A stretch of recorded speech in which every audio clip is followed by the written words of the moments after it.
Hello, everyone, and welcome. It's another daily vlog for the month of March 2014. How are you saying it? Are you saying 2014 still? Because I know kind of in the aughts, I think they're supposed to be called. It was 2007, 2006. Not many people that I recall said 2004 or 2027. 2007. Most people said 2000. At least in America, I think we did. But I was in Japan during a lot of that time. Now people are saying 2014, 2013. Some people are still saying 2014. How do you say it? I think I usually say 20 and then now the teenage number, as it were. Certainly looking forward, I'm saying the 2020 Olympics. Not 2020. Anyway, something that, I guess we only have to deal with every 100 years, right? Today is Friday, and I will probably put this up, though, on Saturday, because it's already kind of late. And I'm going to answer questions again. Yay, questions. So settle back. Probably be, 20-minute one or so. We'll see how it goes. So let's just dive right in. One person asked, and sorry I didn't write down the people at the beginning, and then I realized, I should give a shout out to the people that asked the questions. So these first few, gomen nasai. Are you asked to teach UK English or US English? US English. Definitely is the predominant English that they want to have taught, especially in the, say, junior high school level. Here at the university, if I happen to be from Scotland and I wanted to teach, in my native tongue, no, I think, the thing about it is the kids themselves really they can't hear the difference in accents. I've even asked my college kids, I'm like, if I came in and I spoke like I was from Harry Potter, like if I was a professor, from one of those movies, would you actually be able to hear the difference in the way I sound? And they say no. It's just all English. Probably in the same way I can't hear regionalities within Japanese people.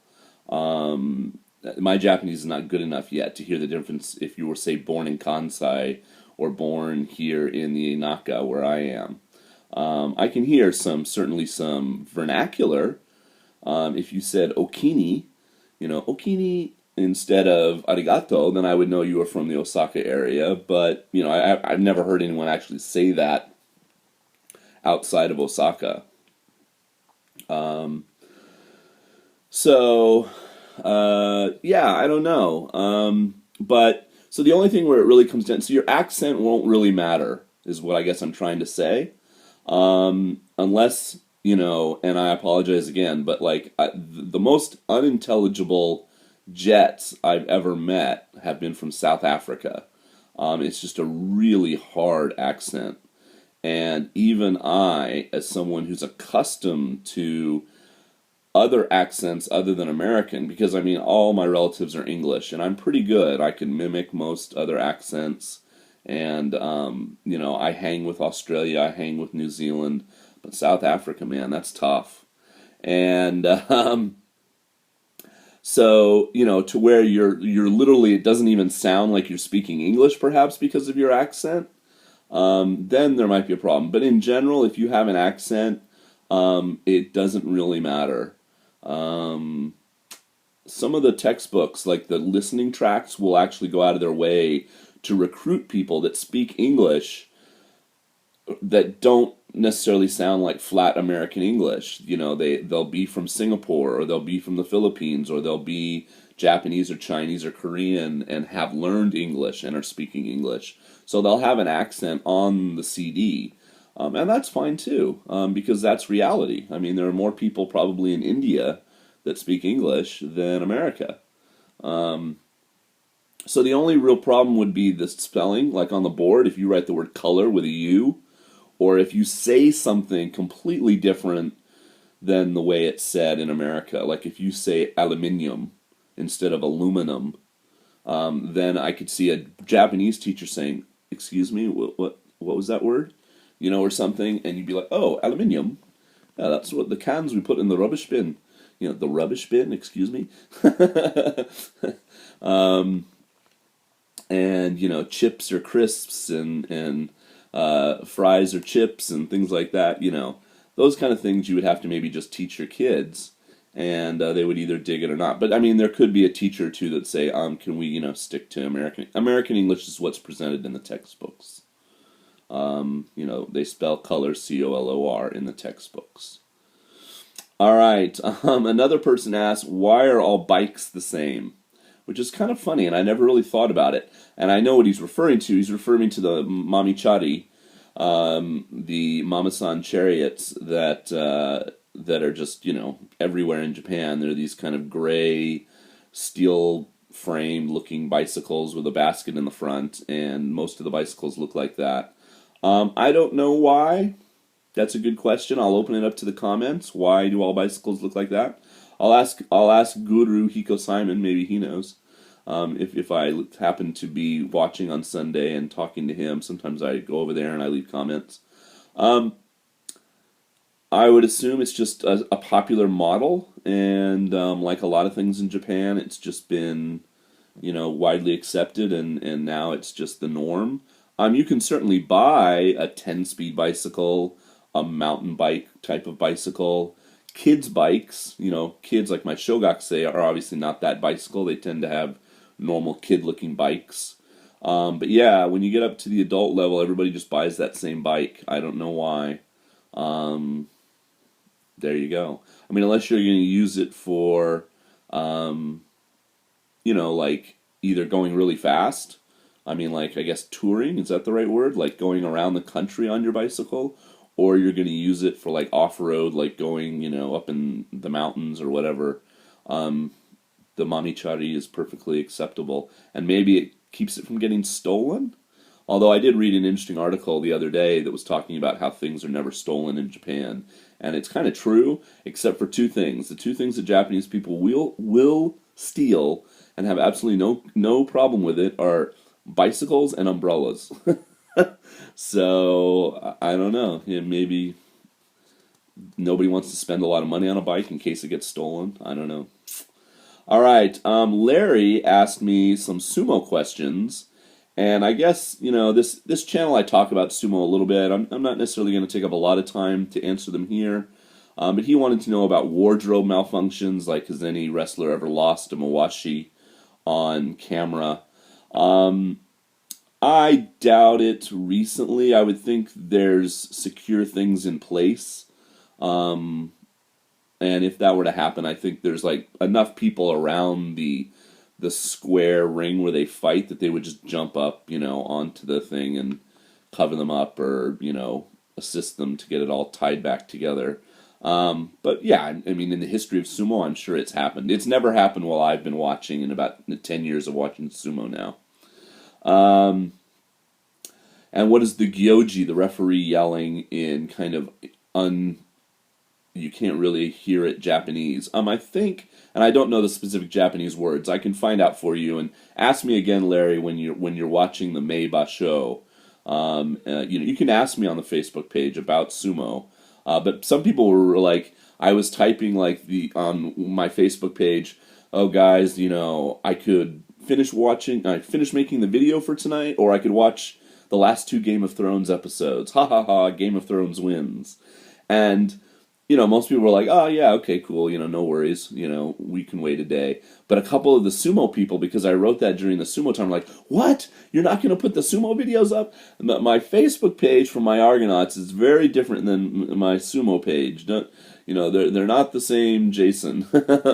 My sumo person, you talk to him through the sumo videos. You can certainly leave comments and stuff on the Facebook page. But when I talk through the Facebook page, and I talk about the videos that I'm making or whatever, it's about this main channel, Myargonauts. It's not about the sumo channel. So they should feel separate, even though obviously I'm the same person. And go ahead and leave sumo comments if you want to on the Facebook page. But yeah, if you want to know specifically what words he's yelling, Larry, I can find out. But I mean, it's basically, go fight, get it on, let's go, stop fussing about, let's keep it up, type of thing. Um, it's no huge, interesting, revelatory words of wisdom. Okay, somebody else asked SoftBank versus AU versus Docomo. And if you watch my channel before, two of my really well-watched videos are when I've talked about my cell phone. I did a video when I very, very first got my Android cell phone, and the thumbnail had me holding up the Android phone, so maybe that helped. But that video got like 30,000, 40,000 views, which is a lot for me.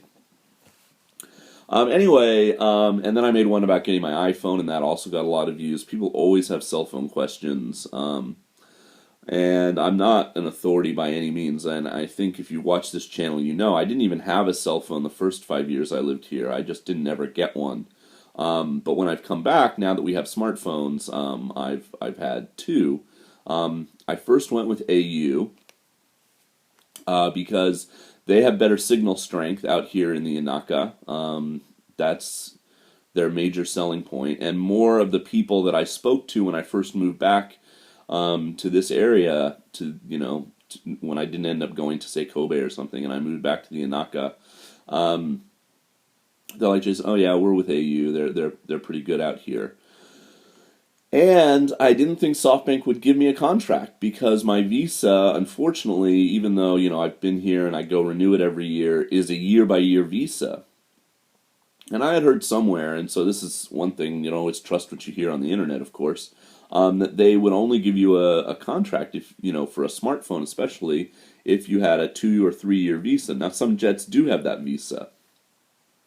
I think the jet visa is still every 3 years. So,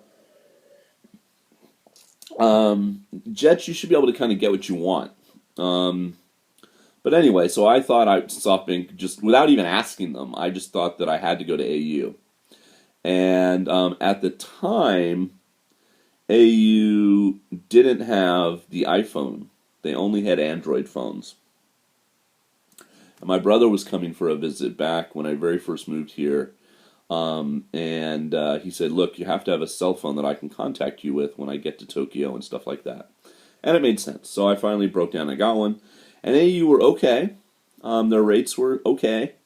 The service at the local level was decent, but then I had a problem with them, and I've talked about this in other vlogs. I don't want to spend a lot of time on this, but I had a problem with them when I took the phone overseas. And their ability to resolve this problem was almost zero.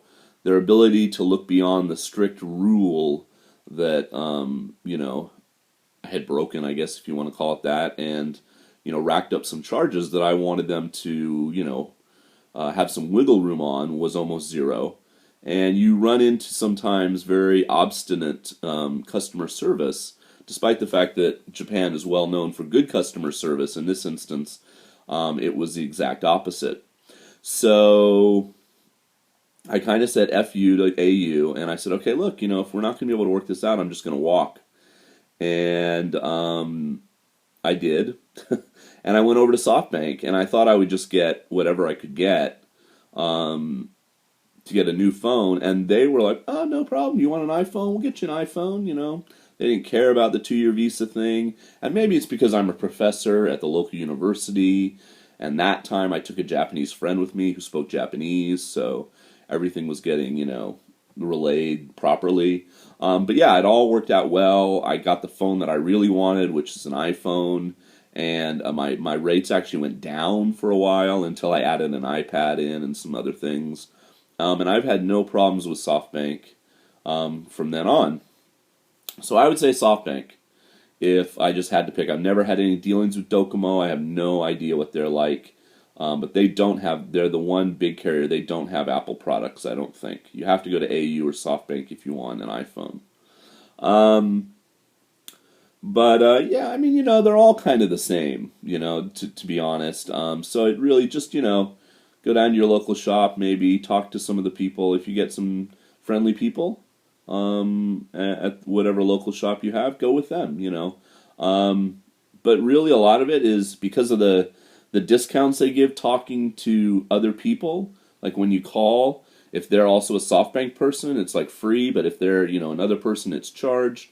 Um, so if you're a jet, especially if, there's 5 other jets in your town, and they're all AU, it pays for you to be on AU too, because they're probably the people you're going to be texting and calling, and it will all be free.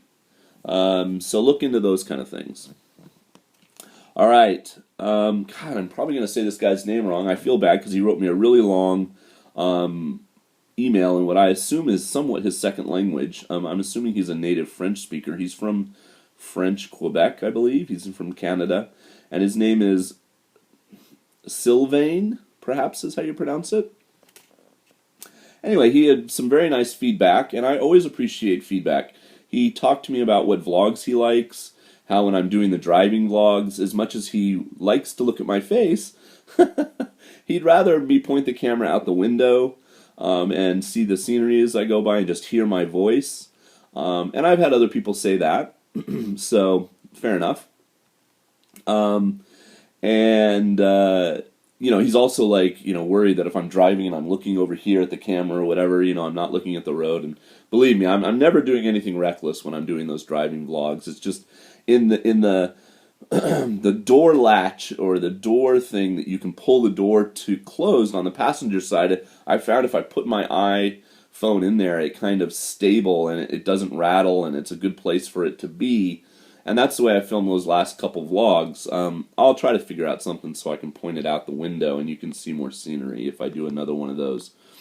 But he gave feedback like that and talked about vlogs he likes and vlogs he didn't like, and it was great. I mean, I appreciate that when it's from a thoughtful person and you're giving up your time to tell me what you've liked and didn't like. I'm always open to feedback and constructive criticism. And he's joined a few other people. I was just on chat today with Mully. Mully just had an open Google Hangout, and there was like 7 or 8 of us in there. One of the guys in there echoed something Sylvain said and said, "Hey, what's up with the Dogs and Demons vlogs?" So in case you don't know, I did a few vlogs about a book about Japan called Dogs and Demons, and actually it's right there. Right there. And the guy was like, "Look, dude, I bought the damn book. You said you were going to go through every chapter of this book in vlog after vlog after vlog." And I did, and I haven't gotten back to it. So, mea culpa, I apologize. And I will make more Dogs and Demons vlogs. Okay? Pinky swear. I will get back to it. So hold out. If the first couple didn't do that well, I mean, I get about if a video does well, I maybe get 1,000 views within the first 7 to 10 days.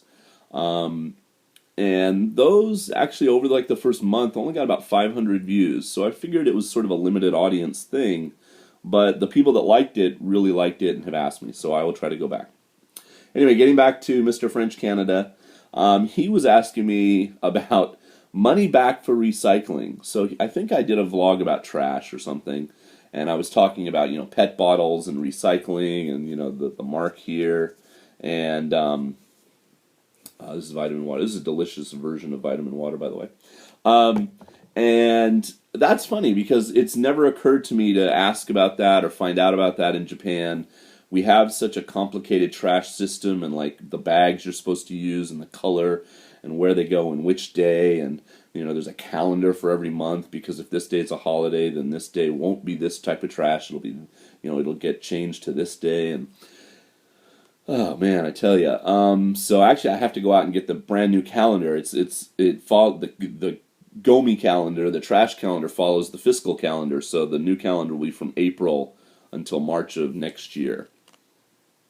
But anyway, I have never attempted to keep my aluminum cans or keep my PET bottles or something and to get a monetary value back for them or my bottles. I don't know if that happens in Japan. I just don't know. Ask, if somebody else in Japan knows, then leave a comment. Again, maybe I'll have to ask Hiko. Not a very good advertisement for me. I think I heard somebody saying something about collecting They were collecting aluminum cans, I think, as like a fundraiser at a school or something, but I could be wrong. I know they were collecting like caps, these things, especially the smaller, more standard-looking ones from most pet bottles, and they were going to get money or something from a recycling company for however many thousands of caps they were collecting at a school. So I think there is something like that, but to be honest, it's not. I don't think it's that as widespread as it was in America, where you might, if you drink a lot of, say, aluminum can beverages, you would collect up a big trash bag and take it down and get a couple bucks back in money from the recycling center. But I mean, that could be a relic of an older time too, when to encourage people to recycle, they gave money. In Japan, it's recycling is really seen as like, look, we live on a small island with limited landfill. You've got to recycle and do your part to help us, not be overwhelmed by trash. It's really seen as something you're supposed to do, and it's very frowned upon if you don't do it and don't do it properly. And if you go to like a big matsuri, like a festival or something, and there's like a trash tent, I mean, they'll be like, here's where you put your chopsticks, here's where you put your food waste, here's where you put the tray it was given to you on, here's where you can put a wrapper that it was wrapped in, and I mean, it's crazy. So I've just always recycled because you recycle here. I've never taken anything for money, like 5 cents this or 10 cents that, or I've never seen anything stamped on anything that implies that you get money back. So there you go. Okay, 21 minutes, maybe one more. So thank you to everyone that left questions. Ahmed, and this goes a little bit back to what we were talking about with accents. Non-native English teaching or non-native English teachers.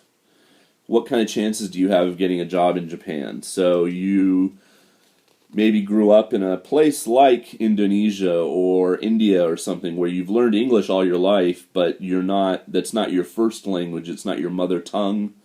I think that's what he's asking. Can you come over here and get a job? Certainly, I think you can. Do some schools, language schools, etc., do some of them even say, hey, we want an American, we want an Australian, or this or that? Yes, I mean, you will find some, I'm not going to say it's discrimination, I don't know what it is, but preference, if you will.